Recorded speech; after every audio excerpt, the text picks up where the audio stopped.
It's me. So, anyways, what I'm here to show today is actually I came up with this Kuriboh deck, right? Uh, Basically to troll folks with.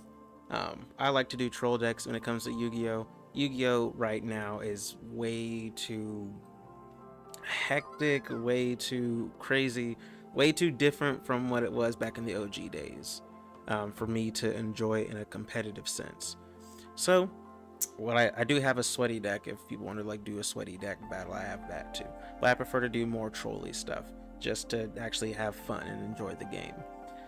So things that are anti-meta are things that I like. Now, one of the things I'll do, and I'll go ahead and start off with actually just showing the deck itself. I call it my Kuriboh troll deck. I have a bunch of decks I'm working with and doing stuff with, but the Kuriboh troll deck, which you're here to see. So this is a Kuriboh Exodia deck. I don't know how Kuriboh decks play. I really don't.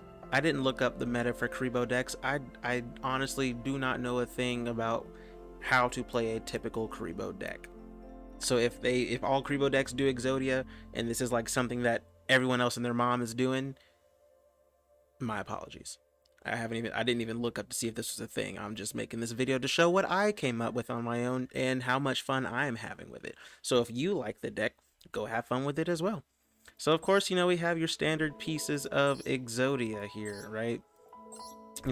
Just you gotta have those. How do you have it's an Exodia Kuriboh deck. Enough said. But anyways, you can't really have a Kuriboh deck though without having your, Kuriboh monsters, as well as your 3-winged Kuriboh. Now the OG Kuriboh is important, very important, because it does what it does. If you've played Yu-Gi-Oh enough, you know what regular standard Kuriboh does. It was like the anyways, I'm sorry, I'm going off on a tangent there. But anyways, the winged Kuriboh though is very important in this deck. That's like this deck's strongest monster. Like, I know you see this extra deck down here, and I'll get to the extra deck in a moment, but the winged Kuriboh is literally like the most powerful monster in this deck. And I actually have a duel saved up here to show exactly how this deck is played to the fullest extent, not just like a few plays and then Exodia. Like, no. I had a duel where I literally went through the entire. Anyways, so winged Kuriboh is very important. Kuriboh is the second most important card. It could be argued that it's more important than winged Kuriboh. It can be argued that for this deck, but you want to have 3 of them: 3 regular Kuribohs, 3 winged Kuribohs, 3 Kuribohs.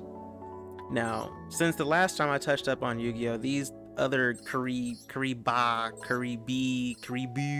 and the other Kuribeh, I think it's Beh. I think it's like Ba, Beh, B, and Boo, something like that. Now, I don't use all of them because I think the other one really slowed down this deck and made it less consistent. And you really do want consistency when you're doing this troll style, because you do, want to win with Exodia. The purpose of this deck is for your opponent to not realize that they're facing an Exodia deck. Again, if this is what every Kuriboh deck does, then the moment they see Kuriboh, they're going to know, oh, they're stalling for Exodia, whatever. I don't know. I didn't check. I just came up with this on my own. Who knows? But anyways, and so basically, you have the Kuriboh here, right? You have 2 Kuribohs, 1 Kuriboh, 2 Kuribohs, and then you have your Kuribabylon, which is just hilarious to me. It's in this deck because it's hilarious to me. That is literally, if I wanted to speed this deck up more, I probably could pass on Kuribabylon and do an extra Kuriboh and have 2 Kuribohs instead of Kuribabylon over here. But Kuribabylon is just too funny not to have in this deck. The fact that this monster, you can special summon if you have more monsters in your graveyard than your opponent does, which with all these Kuribohs, they'll be in your graveyard like that. So Kuribabylon, I think in one duel, I had a Kuribabylon at like 4,500, 4,800, no, 5,400.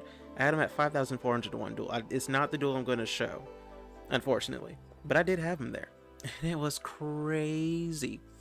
So there's that, right? Okay, so then you have like your standard stuff, like your bread and butter, your Regeki, Harpy's Feather Duster, Monster Reborn, like everyone and their mom has those, right? You got your 1 day of peace in here because we do want to draw through this deck as much as possible. So we have 3 upstart goblins. We have gold sarcophagus. We have 1 day of peace. We have, now I love this one, this Ledger of Ledgermane. I got 3 of those and it is amazing. I just came across this card recently when someone else used it against me in a duel, and I was like, what is this card? Actually, no, I'm sorry. That was... I'm thinking of a different card. This card. I'm thinking of Draw of Fate. Someone used Draw of Fate against me in a duel, and I was like, what in the world is that? And Draw of Fate's also good. Draw of Fate is extremely powerful for this deck, as well as Ledger of Ledgermane. It is a delayed gratification, but... And I'll explain it in the duel. But these cards in 1 Draw of Fate, you only want 1 Draw of Fate. We got 2 Lightning Storms because we need, aside from Harpy's Feather Duster, we do need some type of back row. Like, this deck has a glaring weakness, and I'll explain that later, or after I show you the duel. But you do want at least I have 2 Lightning Storms, 1 Feather Duster. That's at least 3 cards that can do some back row deletion. I was running Detonate and Multiply, but they specifically work on Kuriboh, and with only 3 Kuriboh, that kind of really slows down the deck if you're trying to do Detonate and Multiply. I mean, Multiply is good for getting, I guess, links. I don't really care for links. I'm more of an old school type. I have this 1 link here, and honestly, it's probably the weakest card in this deck. But it's a Kuriboh card. I was like, I guess I should have a link Kuriboh card, because that's the modern thing now. You know, you don't want to be left behind the times. And then you got this Flute of Summoning Kuriboh here. There's 3 of those things. Now, and they're important to have. They thin your deck. I got things that draw in the deck, and then I got things that thin the deck out. Or searching cards, they thin the deck out. And with 6 of these guys, I have a less likely chance of these cards ever being, of these Flute of Summonings ever being dead cards. Because I got 3 Kuribohs and 3 Winged Kuribohs. And then you got 2 Threatening Wars. Because, you know, they're like some of the best. That's like one of the best cards for just not. That's one of the best cards for protecting your monster. One of the best trap cards. Better than the old school negate attack because it targets. Better than the, mirror forces and things like that because it's better just to not let your opponent declare an attack at all, rather than worry about them with effects that say this card cannot be targeted or this card cannot be destroyed, or when your opponent does yada yada. Yeah, forget all that. Just skip the battle phase entirely. Also, there's only 2 because I could not think of more draw cards that would work with this deck without being necessarily dead cards. So when it comes to that, you have your Kuribohs to protect your life points from monster attacks, but those Threatening Wars have definitely come in handy. And then you have the Chicken Game. Chicken Game is pretty cool. It protects your life points, and you'll at least get 1 or 2 draws from it. I say 1 or 2 because more than often than not, the moment someone sees you got Chicken Game, they're gonna be like, nah fam, we taking that mess out. We ain't protecting. You're not like sitting behind a shield for life points. We're wiping you out. So yeah, so that's why I only got 1 in there, but it's good for the turn that you get it for sure. It's at least 1 guaranteed draw if you get it successfully out. And if your opponent is not paying attention and not doing stuff, then yeah. But anyways, but the Gold Sarcophagus and the Draw of Fate, those are quite literally like 2 very powerful search cards. This one's limited, this one's not. Draw of Fate isn't because it has some drawdowns to it. Now, the extra deck zone, honestly, I just looked for something to fill. I have only used these Ixies and maybe, actually, against actual people, I have not.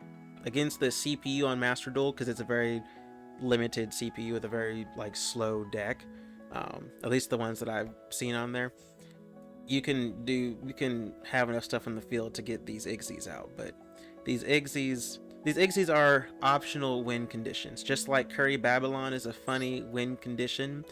These Ixies here are optional. Alright, I have 3 of the number 54 Lionheart just for extra defense. But really the Kuribohs are great at that anyways. I have the number 54 Lionheart because you can win with its ability just by attacking stuff, and then you don't take damage but your opponent does. I got the number 39 Utopia Roots mainly because, you know, extra defense, you can negate attacks, whatever. Now, the combo that I do like, though, that I did use online on Yu-Gi-Oh! Pro way back in the day, was number 13 and number 31. Those cards, those, if you can get both of those out on the same turn, that's what you really want. And again, odds are you're not going to be able to do that in a real duel. You're running Kuribos. Very rarely are you going to have the opportunity to Ixie, because you can't Ixie with tokens, so like multiply wouldn't matter. But and then there's this guy, this number 1 Numeron gated comp. Now I don't use the Numerons. Someone did use the Numerons against me, and my Kuriboh deck stopped them. They had like a full-on OTK setup with these Numerons, attacking, boosting, doubling attack, attacking again, doubling attack, attack again, double attack, all that. They had it, and my Kuribohs stopped them out. But we'll get to that. And then, of course, this Link Kuriboh, which honestly, you don't need it. Honestly, Link Kuriboh and Kuriboh itself. Link Kuriboh and Kuriboh itself, like, it's like they essentially do the same thing. And it may not seem like it. You may be like, what are you talking about? Like this one, he can, you know, make a monster's attack 0 and all that. They essentially do the same thing, and here's why.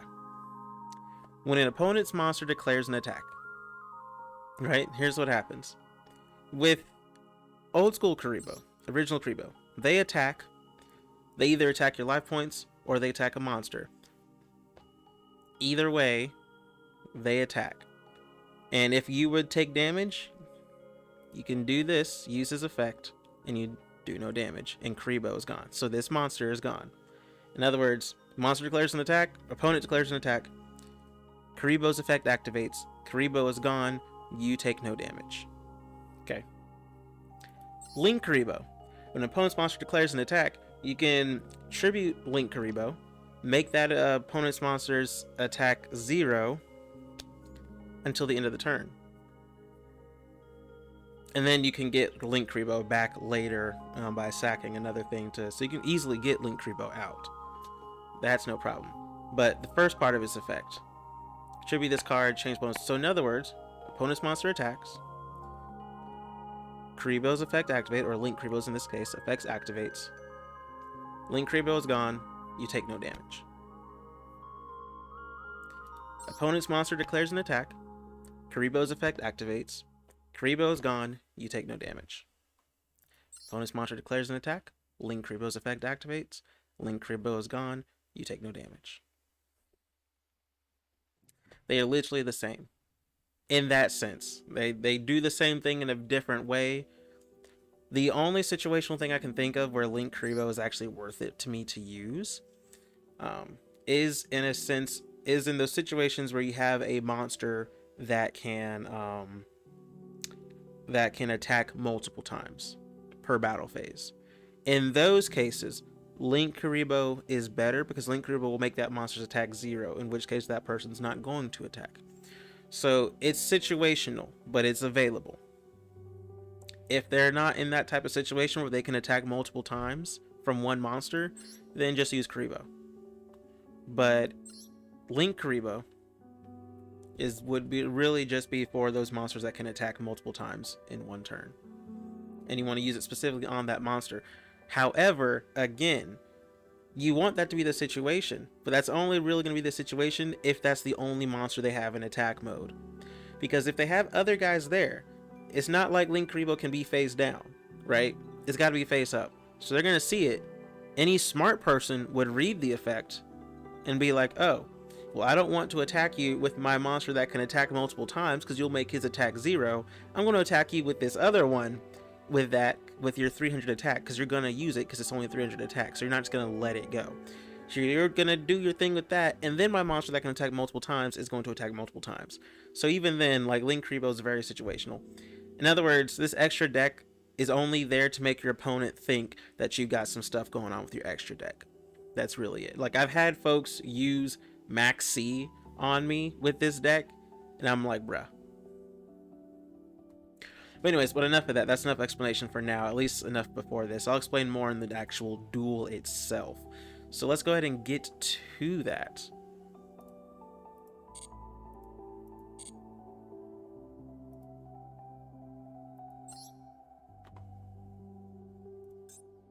Alright, so it's this one.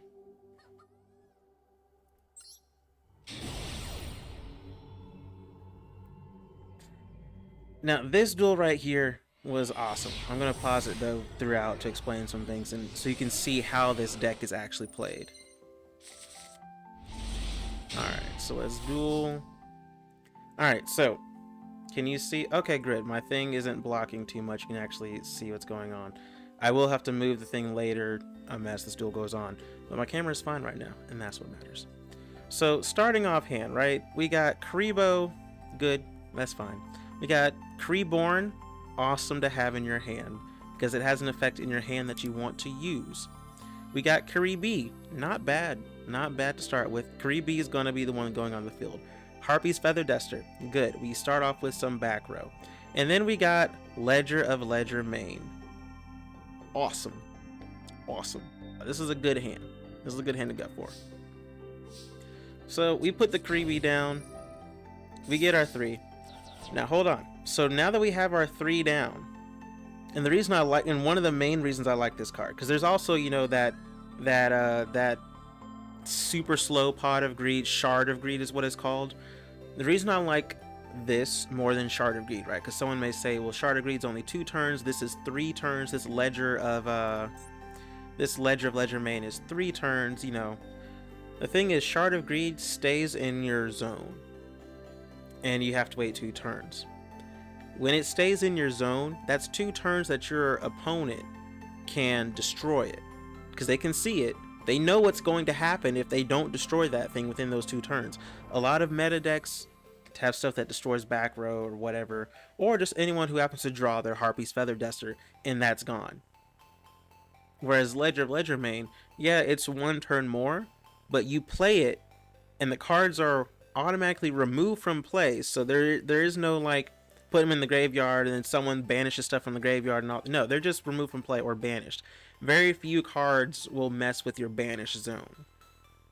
It used to be back in the day that nothing messed with the banished zone, but now more stuff does that. But anyways, so we're doing this because it's there and it's gone, and now there's nothing that can prevent them.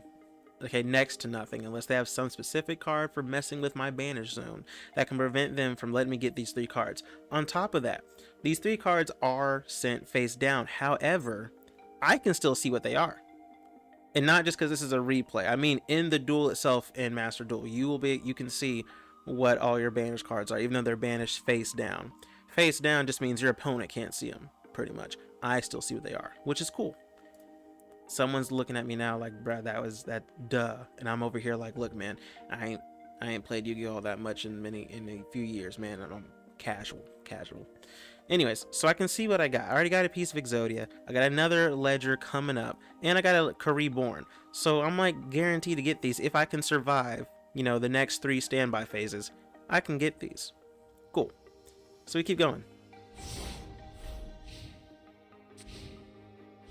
So now it's their turn, right? And they're gonna do a bunch of stuff because they doing stuff. They doing stuff. Like, honestly, I don't even bother reading a lot of effects and stuff when the opponent is doing stuff, because let's be real, it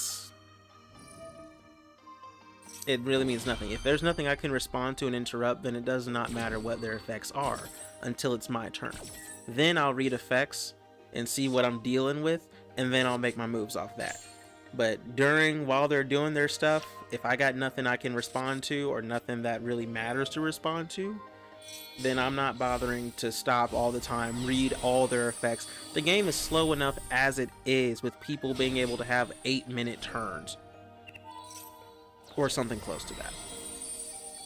Like, they get a lot of time for turns. And,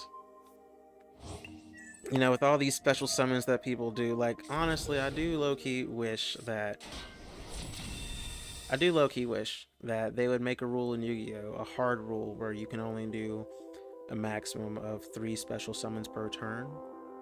And also maximum of 3 normal summons per turn / tribute summons.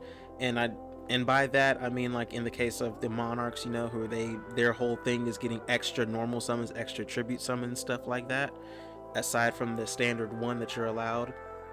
So in those cases where you can increase your amount of normal and tribute summons, only increase it like 2 more, so you get 3 total for those and 3 total for specials.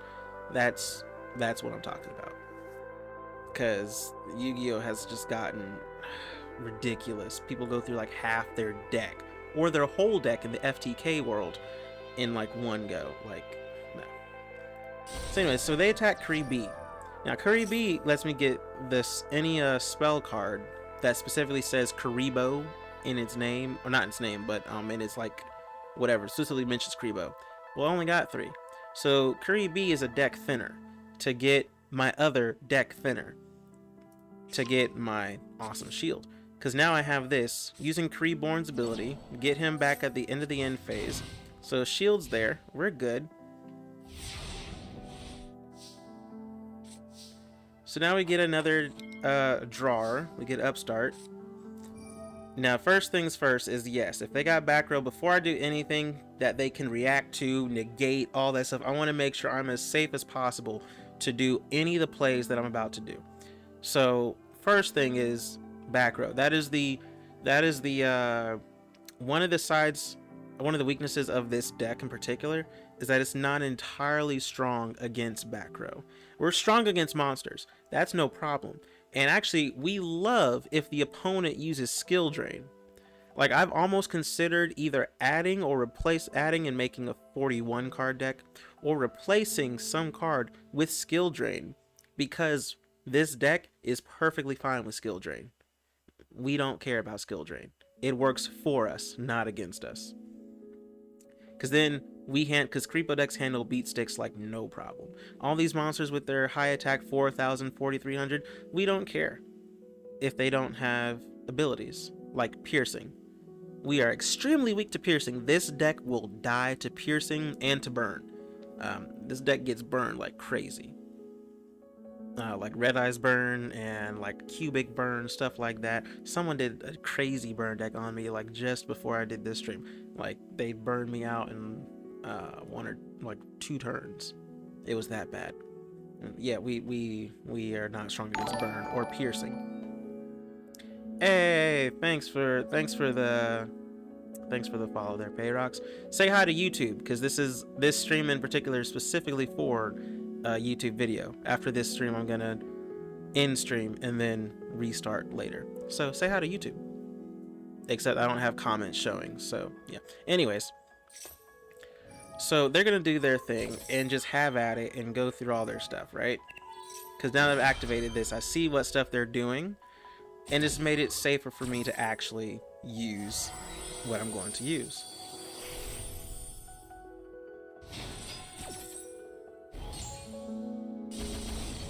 Alright, so now deck thinner again. And the reason why I used the deck thinner before using the draw card is because I want to not draw another thinner. In other words, I want to draw the I want to increase my chances of drawing Exodia pieces rather than drawing other stuff that will, this will make Kai, but it might pay rocks, it might. But anyways, so we keep going. Now that we've done that, now we got this. We got all these guys on the field now. So now we have, who did I put? I put Kuriboh on the field, which is another deck thinner for getting another Kuriboh type monster there. We got Kuriboh from last round, and now we got Winged Kuriboh. Truth be told, you only really need one Winged Kuriboh on the field. And you only really need just that one. If you have Winged Kuriboh on the field, when it comes to protecting your life points and shielding, you don't need these other guys. However, the goal of this deck isn't just to survive and protect life points. It's also to thin the deck out and get to Exodia, which the opponent does not know is coming. Because again, all they see is Kuriboh stuff.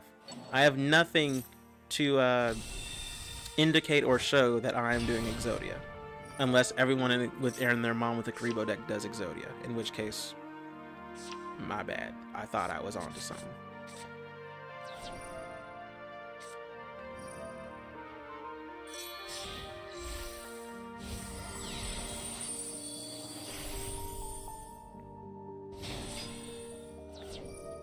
So yeah, a bunch of plays on plays on plays. Plays on plays on plays.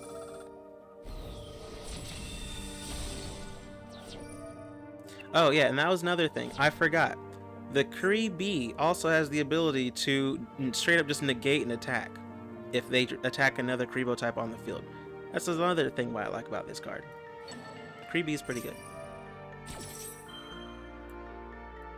And like I said earlier, the reason why we don't care about skill drain is because of most of the Kuriboh cards' abilities activate in the graveyard. And skill drain does not negate graveyard abilities, which is where most of our abilities activate.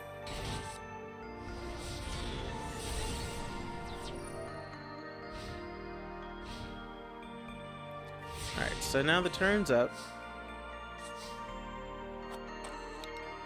Got one more turn on that. I go ahead and use the deck thinner, get Winged Kuriboh out, because you want to, if at all possible, you want to have a Winged Kuriboh on the field. At least one. If you have one, you only really want one. We'll get some more about having multiple later, but you only really want one.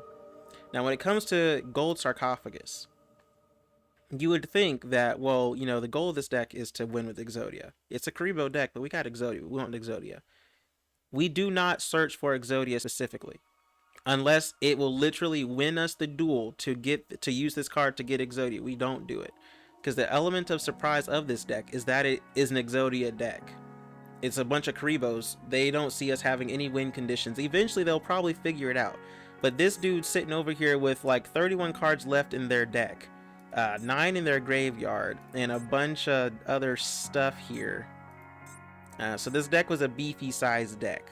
At least it's more than, I'm pretty sure it's more than 40 cards. But we don't search Exodia because they'll also see what card we select, and we don't want that. What we do search for, however, is we search for our draw engine, or one of our draw engines, chicken game.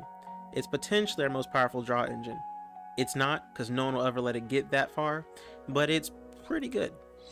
And it protects us, so it doubles up. Now in this duel, I did summon Link Kuriboh, just because, I mean, I had a Kuriboh on the field. If you have a Kuriboh on the field, I mean, you can do Link Kuriboh. I explained earlier, it really hardly makes a difference. It actually makes none unless you're in a specific circumstance. So with this setup alone, if they keep these guys on the field, with this is enough monsters, if I don't get, you know, Winged Kuribohs on the field, they can, you know, outdo me and take me out. Because he has enough firepower on his, or attack power on his side of the field right now. But a lot of things, or one thing you will notice when playing Yu-Gi-Oh! Against folks, is people like to make plays just for the sake of making plays. All this stuff he's been doing, or she, they didn't have to do. They're just being extra because they can. They have enough where if they play patiently enough, they can take me out with this setup alone right here. And they also are not thinking. They're just making plays because they can make plays. Attacking me even though my life points are protected. Because I don't know why. Go ask them yourself. Alright. Alright, so I got things going. We got our ledger. Our ledger's good. I played the second one down. So now I look to see what we got coming up. So now I know that my chicken game is coming up next turn. In 3 turns, I get a winged, I get a Kuriboh, and a Kuriboh. And I also have a Draw of Fate. I have Flute of Summoning. I have a Kuriboh, which I want to keep in my hand, and I have a Kuriboh, which I want to keep in my hand. So what I should do is go ahead and use the Flute of Summoning. Save my Draw of Fate, or I can use it. Actually, I can use it. I think I do. Hold up. We'll see what we do. I do use it. Yeah, get a Draw of Peace, Threatening Roar, Raigeki. Now, I made a mistake here. I made a mistake. I should not have selected Threatening Roar. The One Day of Peace, awesome card. Love it. The other thing I selected was what? Lightning Storm, I think, perhaps? And that'll come in later. I should not have selected Threatening Roar. I forgot about this card and I did not read it all the way through because I thought I knew it enough. You cannot set spells or traps after you use that card for that turn. And so I should not have selected Threatening Roar because that's not a card I could use instantly, and I can't set it, which means I just gave myself a dead hand or a dead pool. Deadpool. But anyways, so we continue on. It's good though. It's okay. We can, you know, we're not down and out. We got a Flute of Summoning, so we can get someone on the field, which is important. Actually, I take that back. I can't do it, and the reason why I didn't do Flute of Summoning is I think I've actually gone through all my, all 6 of my stuff. I got 1 winged, 1 reg, 2 winged. I got 2 winged right there. 3rd wing, 2 reg, and then 3rd reg. Okay, so yeah, all 6 of my. Hey, MST, how you doing? I'm sorry, your comment's not gonna come up on this. Well, it may come up later, because this stream in particular is just for explaining this deck. I'm making a video of it, so all this is just raw coming out there video. Then I'm going to end the stream and restart the stream and actually do an actual stream, but this is just for videos and clicks and all that. But anywho, so yeah, so this card is kind of a dead card to me. The Flute of Summoning is really just there for bait at this point, to make them think that I have something and then like waste a card destroying it or something like that, right?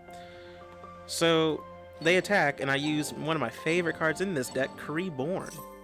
That's all good. Good deal, good deal. I hope you like the deck, because this deck was pretty good. At least it's pretty fun. So I send out Kuriboh, spam the field with all these Kuriboh cards, including deck thinners like Kuriboh, and use Kuriboh to get something. But they negate, and so then I can use Wing Kuriboh. Kuriboh protects. They were smart this time and took out both Wing Kuribohs so that I wouldn't have one left over. And this is what I was saying before, where there are situations where you do want multiple Wing Kuribohs on the field, and it's specifically for situations like this with Kuriboh, right? Like if they didn't have like 4 monsters on the field, right? If they only had like maybe 2, 1, and you had multiple Wing Kuribohs out there, then you're almost guaranteed to still have a Wing Kuriboh left over after this turn, after this battle phase, which is what you want when you use Kuriboh. But either way, I survived the turn. That's what matters. Now I get my 1 day of peace. I get my chicken game. Now, we play the 1 day of peace. I probably didn't need to, but actually, hold up. I'll tell you why I did play 1 day of peace, though. And actually, in order to really show you that, I guess I'll just tell you, because I have to move the camera. I'll just tell you. I have 15 cards left in the deck at this point, or about 16. So I have less than 20. In other words, I'm at the halfway point in my deck. So at this point in the game for this deck, drawing cards does become a bit more important than surviving turns, because at this point in the deck, you've probably used up a lot of your Kuriboh shields, and you do want to get to Exodia quickly here. Like, you're getting towards the end game. By this point, any opponent you're facing has like had their boss monsters out, and they're just doing stuff, you know, so you don't want to just survive turns. You really want to start drawing, which is why I did use 1 day of peace, because with all these monsters out there, all these guards they got, you know, some card is gonna like either negate Wing Kuriboh's ability, which I think is this guy, and then some card can, like, you know, if they have something that removes from play, yada yada. It's nice to have that extra guaranteed protection from 1 day of peace. And then we just Raigeki, because why not? And it got rid of most of their stuff on the field there. We use Chicken Game. We play that. Now, Chicken Game also protects us, but like I said again, most folks are not gonna let Chicken Game stay on the field. And yes, so here's this.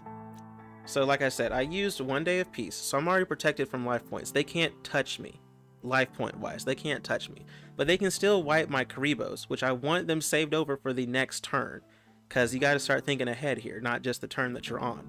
So I still use Threatening Roar, even though they can't touch me. And even though I had Chicken Game, which also would protect me, because since my life points are lower than my opponent's, Chicken Game also protects my life points. But they can get rid of Chicken Game. They can wipe my Kuriboh shield over here. So having 1 day of peace, get that like guaranteed like 3 layers of protection right there. Yeah. And then on top of that, Threatening Roar to protect my Kuribohs. That's like a 4-layer defense right there. And there are decks that can still get through that 4-layer defense. But thankfully in this case, we're good. But that 4-layer defense, you might think it's overkill, but you know, in certain situations, it's fine. Because they could have chosen to destroy Chicken Game. They didn't this time. Instead, they do this. And this guy right here wipes my whole field of Kuribos. Wipes everything. And that's what I was talking about. I had a 4-layer defense. In one turn, they just wiped it with this Evil Swarm Excite Tonight whatever thing. All gone. All gone. Now, thankfully, since Winged Kuriboh's effect doesn't matter if it was destroyed by battle, as long as it goes to the graveyard, you're protected. And as long as no one negates your effect from the graveyard, you're protected. So that was actually a 5-layer defense. I had 1 Day of Peace. I had Chicken Game. I had a wall of monsters. I had Threatening Roar, and I have a Winged Kuriboh among them. Like 3 of those layers was wiped by this one card, leaving me with just 1 Day of Peace, and now Winged Kuriboh, which does the same thing. Like just like that. Just like that.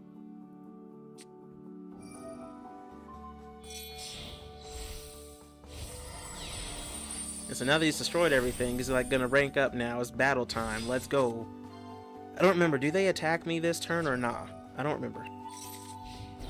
They can't. Right. I had Threatening Roar, so they couldn't even choose to attack if they wanted to.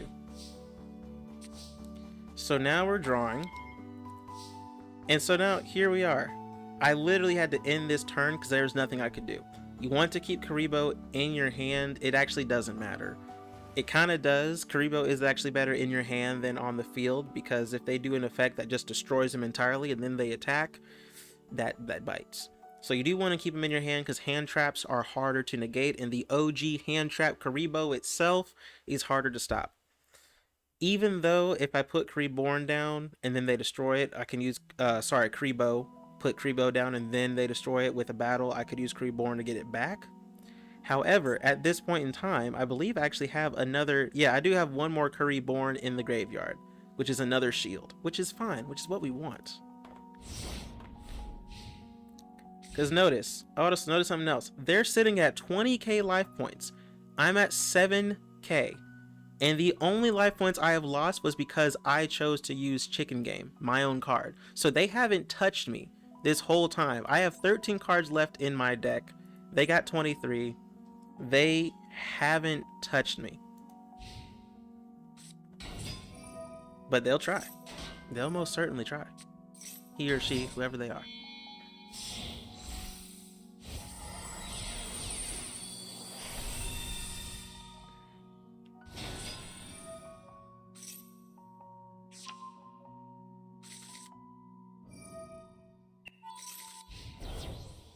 Look at that. Look at that. Look at this. 8,500 attack right there. 8,500. Overkill. Straight up overkill. Between these two guys alone, yeah, that's straight up overkill. But we got Kuriboh. Now, the reason I did this though, because I mentioned before, I have Kuriboh in the graveyard. I could have just used Kuriboh on that first attack. But if I did that and spammed the field with 5 monsters, I would have lost 2 of them. Rather than just using my Kuriboh to block the most powerful dude. Because if he attacked with the 2500 Utopia first, I would have let that hit. I would have let that hit because I could survive it. And then I would have used Kuriboh to block his 85. And I would have kept Kuriboh for another turn. But because he started off with the 85, then I used Kuriboh. And then after that, I'm like, nah, I'm not going to give you the... We're too close to endgame. I'm not going to just let you attack me for 25. I'm going to go ahead and use Kuriboh over here and protect my life points. Because there's no guarantee that if he does touch my life points once, that I'll survive another touch, right? And then, yeah, this guy negates effects. So he negated Kuriboh, so I couldn't protect my guys here.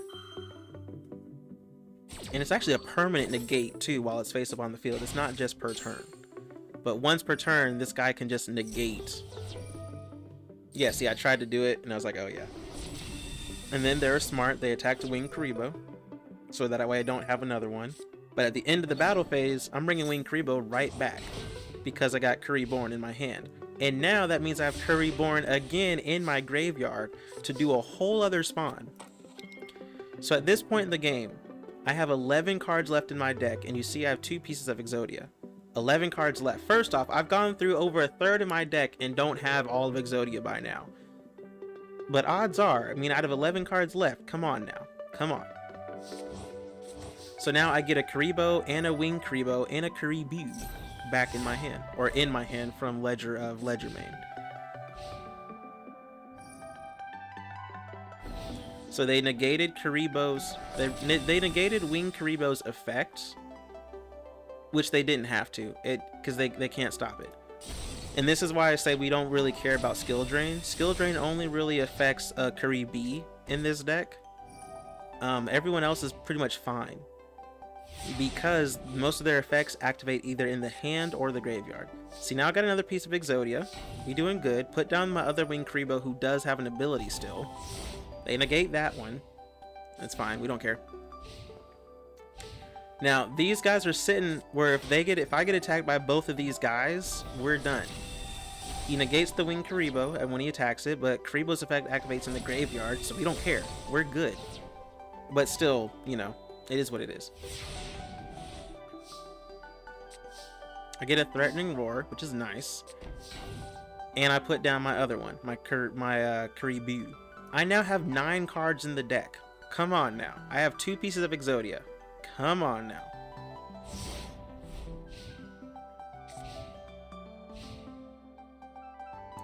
So they're doing stuff. I don't know what they're doing. I don't care. I'm just using Threatening War. Like, the moment we can use Threatening War, reuse it. Because that protects my Kuribohs. And my Kuribohs protect me. Alright. Let's pull. Okay, we get a Lightning Storm. So I have 8 cards left. Come on now. Exodia. I got 8 cards left in the deck. Come on now.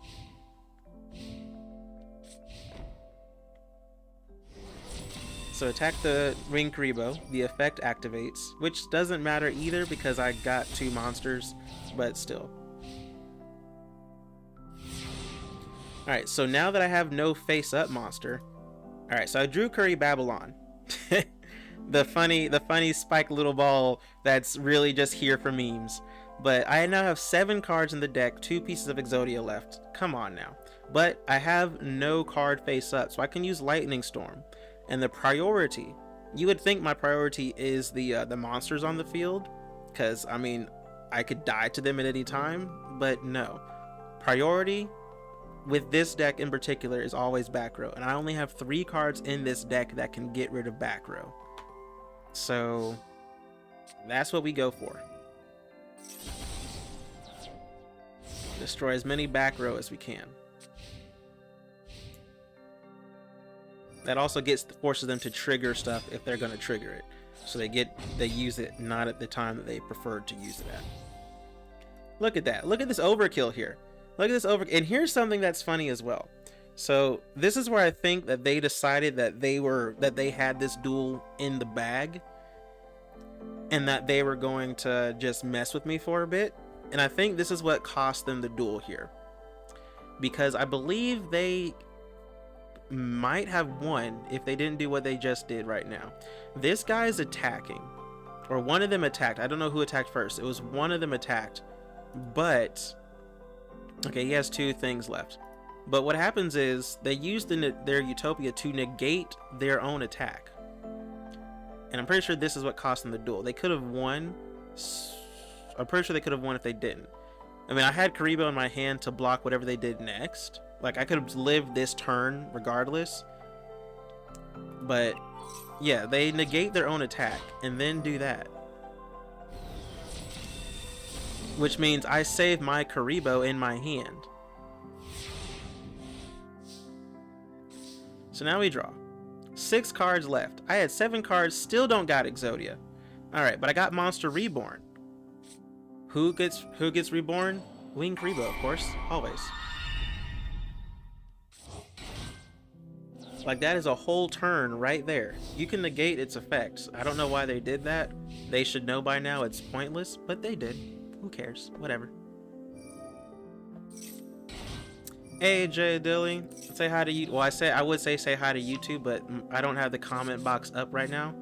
This stream is just a video for explaining this deck, and then I'm going to end this stream for this video and then restart the stream for an actual stream. But I'm explaining this Kuriboh deck that I made. It's pretty fun. Play Yu-Gi-Oh! Duel Links. Hey, Aaron on the Facebook side. I got Facebook, Twitch, and YouTube here right now. So, Aaron, actually, I did try Yu-Gi-Oh! Duel Links like years ago. But thanks for joining us today, Aaron. Actually, this video, like I just mentioned earlier, I don't know if you heard me, but I'm actually in this video just doing it for YouTube, specifically just to explain this Kuriboh deck that I made, which is pretty fun. And then after that, I'm going to end stream and then restart for an actual, like, you know, stream. But yeah, so they attack Wing Kuriboh. We're good. Alright, 6 cards. I get a piece of Exodia. Alright, so I have 5 cards left. I put down Kuriboh. Now, the reason I put down Kuriboh instead of like just saving it in my hand is because look at these beasts. 57, 55. Kuriboh only stops 1 attack from my hand anyways, so I might as well just put it face down so I don't have a bunch of cards in my hand, right? Because Exodia, I mean, they're bricks until you get them all. So that's like 4 bricks in my hand. I have a Curry Babylon as well, but you know, Curry Babylon would just die. Like, I do not have enough Kuribohs in my deck for Curry Babylon to take over 57k. But I do have her Reborn. My 3rd Reborn, by the way. So priority always. Wing Kuriboh always. Wing Kuriboh always. There is no other option.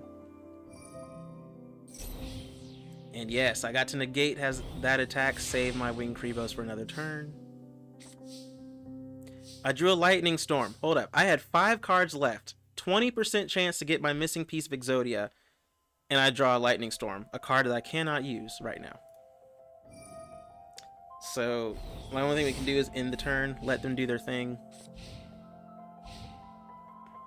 He's just going to negate. Yeah, negating Kuriboh is smart. The others, it doesn't matter.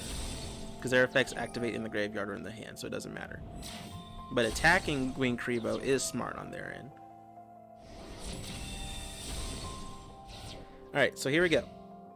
It's going to be my turn. I have 4 cards left in the deck. 4. By then. See ya, Aaron. Thanks for stopping by. I hope to see you stop by again soon. But I have 4 cards in the deck. 25% chance that I can draw my missing piece of Exodia. 25% chance. Let's go.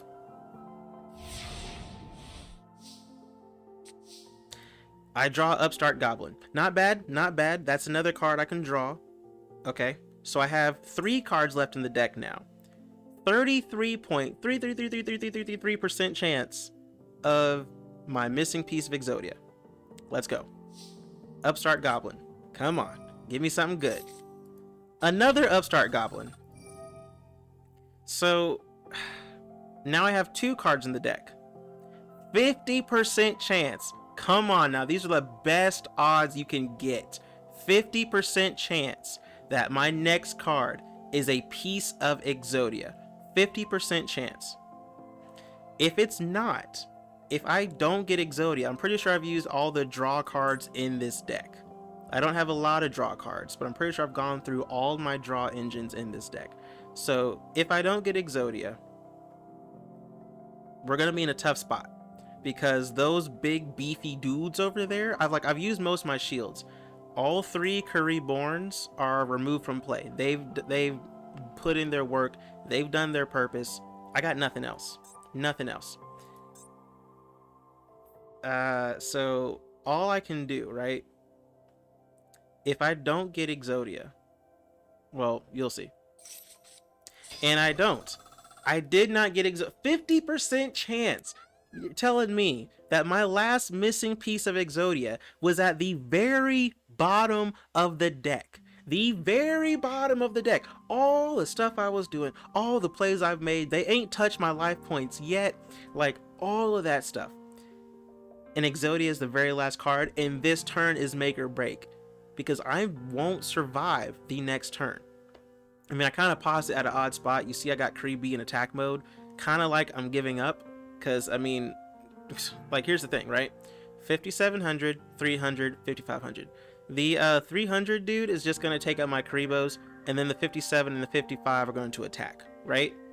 Because there's no way this person's going to waste a 57 or 55 on my little, 200 vanilla fluff ball. They're going to use the 300 guy for that. So I'm not going to survive this. So the only thing I can do is try to get rid of one of these guys. Well, I can't use Lightning Storm because I have a face-up card. Lightning Storm, in this case, I would use it on the monsters. I would Lightning Storm the monsters. But I have a face-up card. So I need to either summon Curry Babylon and take out or fight against one of the stronger dudes, right? And then Curry Babylon will die, I'll lose some life points, and then I'll Lightning Storm. Here's what I did in this moment. I literally calculated out how much life points I would lose, right? In the overall grand scheme. If I summoned Curry Babylon and attacked one of the strong ones, and then Lightning Stormed them to see how much attack power they would each drop to, or how much I could survive. I could survive an attack from any two, like the strong and a weak one. I can survive that. I cannot survive two strong hits, but I can survive a strong and weak one. But there's also another problem. The number 39 Utopia still has one resource on it, which means it can negate an attack. So I'm like, okay, well, now I got to play my opponent. If I summon Curry Babylon, let's see, how many Curry I got?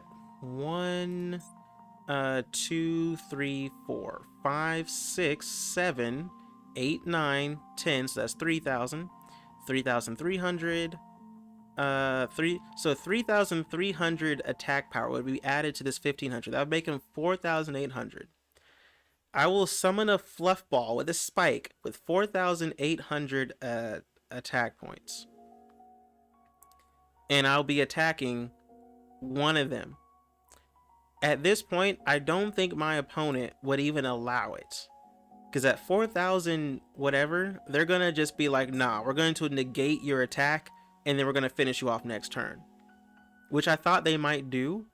In which case, I would lose still, I would still lose too much, right?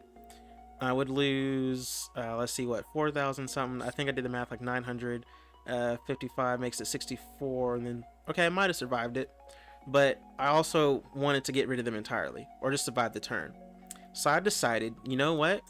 They're not going to negate me doing Kuriboh to attack their little 300 guy. They're not going to negate that. Because this weakling, right? It's a weakling. And at this point, they have to know I'm going for Exodia. If they don't, like, I don't know how they thought I was going to win this game. So anyways, so I attack the guy. They don't negate it. My Kuriboh gets destroyed, which means I can now use Lightning Storm. And I destroyed all attack position monsters. And then that just left these guys there, thanks to effects that protect them and all that. And I can take this hit. 4,500, I can take that.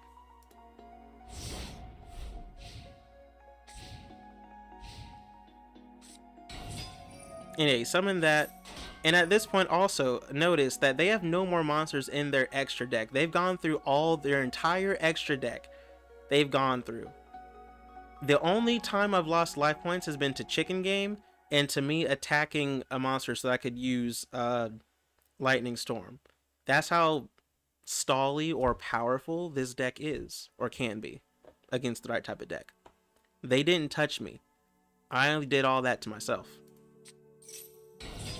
Except for right now. Now they'll touch me. Hit me for 45. And then that's it. It's my turn. The last card in my deck is Exodia. That That's game. That's game. Now, obviously, someone's gonna look at this and be like, "Yeah, well, my deck would have destroyed your deck. Your Kuribohs are trash, and my deck would have done X, Y, Z, Link, Pendulum, Synchro, all this other stuff, and you would have never had a chance." And obviously, it's not an FTK deck. It has its weaknesses. This deck is very weak against burn types. This deck is very weak against any monster with a piercing ability. Like piercing as in like if they attack you in defense mode, you still lose life points. This deck does go really well with skill drain. Skill drain does not limit this deck all that much, and I've actually considered replacing one of my cards with skill drain. I just don't know which one yet. I don't know which one yet, but skill drain is good because there are decks with pesky abilities. Decks with and this deck is also very limited by cards like Macrocosmos or Gate of whatever that card is, where any card sent to the graveyard is actually banished instead. This deck is weak to that. Not too weak, because the only graveyard stuff that really matters is having monsters there for Kuriboh, but it will kind of change how you play when someone puts Macrocosmos or that other magic card on the field. Old school spell card on the field. That's when you gotta limit your shields and wait out for your back row deletion to get rid of that Macrocosmos and the other stuff. But yeah, that's how this deck is. That's how this deck works. Like I said, I don't know if anyone, I don't know if people do that with Kuriboh. I don't know. I didn't look up what the Kuriboh deck meta is. I just wanted to make a troll deck, and I'm like, how cool would it be to have like a game where I can win with Kuribohs, right? So I looked stuff up. An honorable mention for this deck is the Kuriboh Performapal Kuriboh one, and the Rainbow Kuriboh one. In older versions of this deck, I had Rainbow Kuriboh and Performapal Kuriboh, because Performapal Kuriboh, someone attacks you directly, you slam that thing down from your hand, and if they attack it, you gain life points instead of losing them. But smart people will see that you played that down, read the ability, and they'll just stop their attack. Well, in that case, it's basically just Kuriboh, except you get to keep one on the field that time. So, and it's only for that one attack, which means if they have multiple monsters and one person attacks and you slam down Performapal and they're like, nah, I'm not going to attack, the other guy attacks, you do lose the life points. So I'm like, nah, Performapal, not quite for this deck. Rainbow Kuriboh is nice. Rainbow Kuriboh, if they attack, you equip them with Rainbow Kuriboh from your hand, and then they can no longer attack. And then I think it has another effect from the graveyard where if they declare an attack, you can put Rainbow Kuriboh down and then it's just banished. So Rainbow Kuriboh is an honorable mention for this deck. But I have a policy of doing half monsters, half spell and trap when I make my decks. That's just me. But if you want, add Rainbow Kuriboh in there. Add, did I say Rainbow Kuriboh? Rainbow Kuriboh. And add Skill Drain. Skill Drain is not bad against this deck. It does affect Kuriboh. But I think that's about it. Hey, thanks for the like, Eli. Thanks for the like. But anyways, so what I'm about to do here, because this video is just specifically for the YouTube, for clicks, algorithm, whatever. So what I'm going to do now, actually, what time is it? Alright, so what I'm going to do now is end this particular stream and then restart with a different title and then do like an actual stream. So thanks for anyone who watched this far into the video. I hope you enjoyed it. If you have any comments or things like that about it, or improvements, or any just other fun troll decks, I love troll decks. I have like another Exodia troll deck. I didn't come up with it though, so I didn't feature it, but it's a pretty cool one. It does a lot in the gates and stuff like that. But I like those decks. Sweaty decks, not too fond of, because Yu-Gi-Oh's too much and too frustrating for sweaty decks. But fun troll decks, I like those. But anyways, drop those comments. Tell me what you like. I'll catch you on the next one.